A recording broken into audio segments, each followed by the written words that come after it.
In the last known photograph of Emily Sinclair, she's standing on the edge of a cliff, smiling at something just out of frame.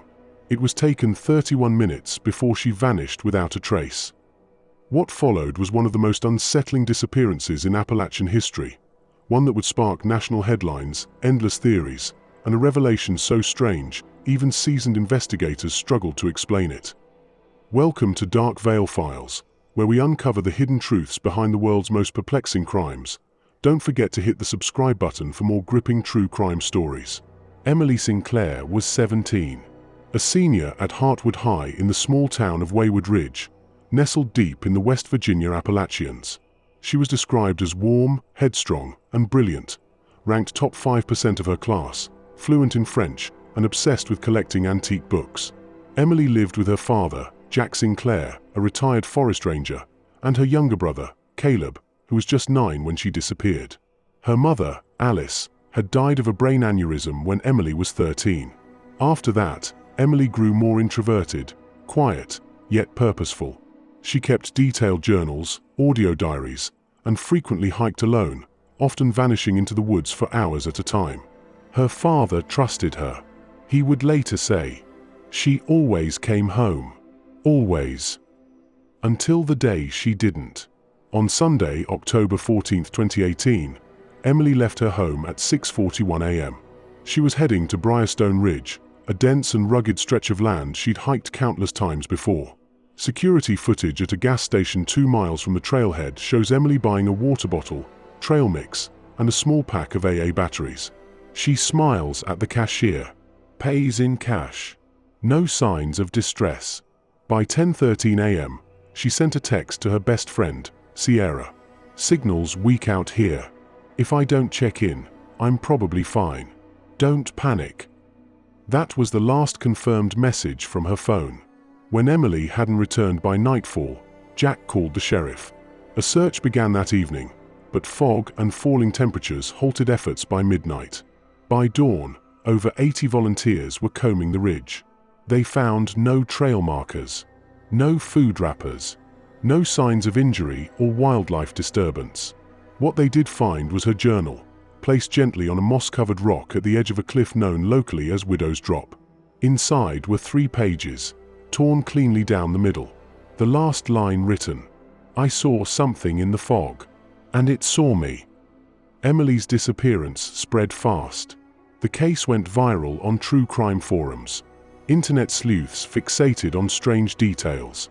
No scent trail detected by search dogs. No cell signal pings after 10:18 a.m. No other hikers spotted her, despite 2 couples confirmed on nearby paths. Some claimed it was a classic missing hiker case. Others weren't so sure. A Reddit thread posted 2 weeks later by an anonymous user claimed they were on the ridge that same day and heard what they described as a woman screaming, but the voice kept repeating itself like a broken recording. Same pitch, same breath, over and over. The post was removed within hours. 3 months after Emily's disappearance, a hunter named Raymond Kells discovered a Sony Handycam in a hollow tree near Widow's Drop. It was missing its battery, but forensic techs were able to recover 16 minutes of footage. Authorities never released the full video, but an internal report described what it contained. Emily walking the trail, talking quietly to the camera, growing more agitated, constantly looking over her shoulder. Then, stopping. She whispers, "I don't think it has eyes. I think it's listening." The video cuts out 30 seconds later. When Sierra Wilkes, Emily's best friend, was interviewed, she said, "Emily didn't just hike for fun. She said she felt something out there, like some part of her mom never left the ridge. She told me she'd been hearing things, voices, music, sometimes, but only near Widow's Drop." Sierra's interview was recorded privately in 2019. She refused all on-camera requests after that. Sierra continued, "There was this one night, like 2 weeks before she vanished. She called me freaking out. Said she saw lights in the trees. And a man. Or something shaped like a man. But when she looked again, it was gone.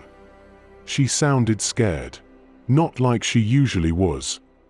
Cell tower records confirmed a brief, 4-second ping from Emily's phone at 10:42 a.m., nearly 30 minutes after her last message. The location? A dead zone in the Eastern Ridge, for miles from where the journal was found. Investigators were baffled. Lieutenant Clara Donnelly, Waywood Ridge Police Department, when interviewed, said, "That area gets zero signal. Zero. It's a natural black hole." But something powered her phone just long enough for it to call out. What made it more disturbing was the 911 call that was never officially released. A leak in 2020 revealed it. Emily, whispering while recording, "I'm still here. I think it's copying me. It looks like me. But it's wrong. It keeps smiling. Please. Tell Caleb I tried to come back." The call disconnected before dispatch could triangulate. By the time searchers reached the location, there was no trace. No footprints. No broken branches. Just silence. The Eastern Ridge of Briarstone has a long and strange history, one mostly forgotten outside of Waywood Ridge. Local folklore speaks of the Mirror Hollow, a place where, according to Appalachian legend, people saw reflections that moved on their own. A 1923 journal entry from a settler reads, "There's something in the trees with my shape, but it ain't me. And it don't blink." Emily's disappearance rekindled the story. Some called it fiction. Others claimed they'd seen things too. A wildlife researcher named Carl Bentley discovered trail cam footage just weeks after Emily vanished. It captured a girl, in a red jacket, walking off trail into dense brush. The movement is unnatural, jerky, almost like the footage was being reversed and played forward at once. But the oddest detail? Emily was wearing a navy hoodie the day she vanished. Carl Bentley, when interviewed, said, "That girl was identical to the photo on the missing poster, but she had no face in the second frame. It just vanished. I erased the footage. I don't sleep near that ridge anymore." Caleb Sinclair, her brother. "I still hear her. Like, when it storms, sometimes I hear her singing that lullaby Mom used to hum." Caleb continues, "She used to say that if I ever got lost, I should stop moving. That the forest has a way of leading you back if you're quiet." I wonder if she stopped moving. For months after Emily vanished, a 17-year-old girl was found wandering barefoot near a rural motel outside Charleston, disoriented, barely speaking. She matched Emily's height and eye color. Her fingerprints, however, didn't match. Her name was Ivy Blackwell, a runaway from Georgia. But Ivy had something strange to say. Retired Detective Owens, when interviewed, she said she'd seen another girl, just like her, waiting in the woods. Ivy kept saying, "She told me to go instead. She told me I wouldn't be missed." We checked her psych eval. She wasn't schizophrenic, just traumatized. When police examined Emily's diary in full, they noticed patterns. Repeating phrases, lists, symbols drawn over and over again. Some of them matched Appalachian occult folklore, markings meant to blur the edge between one world and the next. On one page, the copy walks behind, always behind, never stop. On another, when I was 13, it watched me cry. I felt its breath on my neck. Forensic psychologist Dr. Elena Murrin, when interviewed, said, "This was a girl trying to make sense of trauma, but she was intelligent. She wasn't imagining shadows. She was documenting something she believed was real." Jack Sinclair, her father, when interviewed, said, "She came home once, just for a second. I was sitting in the kitchen. It was raining. I heard the door open. She was wet, crying. But when I looked again, there was no one there." Jack passed away the following spring. He was buried next to Alice, Emily's mother. His headstone reads, "I believe you, kiddo." A former park ranger, anonymous by request, sent a package to Sierra Wilkes in 2022.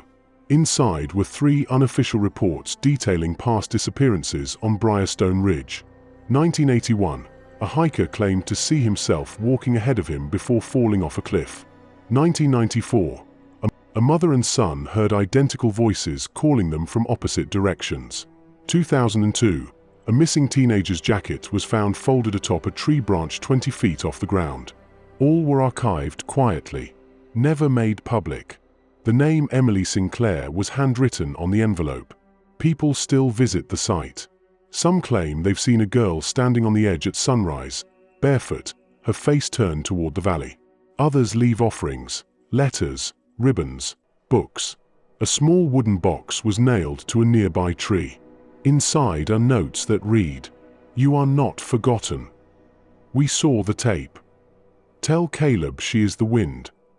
Sierra visits once a year. She says she still feels watched. Not with malice, but longing. There's no consensus on what happened to Emily Sinclair. Some believe she fell. Others believe she ran away. But a growing group believes she was taken, not by a person, but by a force. A phenomenon rooted in folklore, trauma, or perhaps something quantum and unexplainable. A glitch. A copy. A mirror version that replaced her. Or maybe, she never left the woods at all. Maybe she's still walking that ridge over and over again, trying to come home. If you have information about the disappearance of Emily Sinclair, contact the Wayward Ridge Sheriff's Office or the FBI's Missing Persons Division. Someone out there remembers. Someone saw something. They just haven't come forward yet. For more gripping true crime stories, subscribe to Dark Veil Files and uncover the truth behind the silence.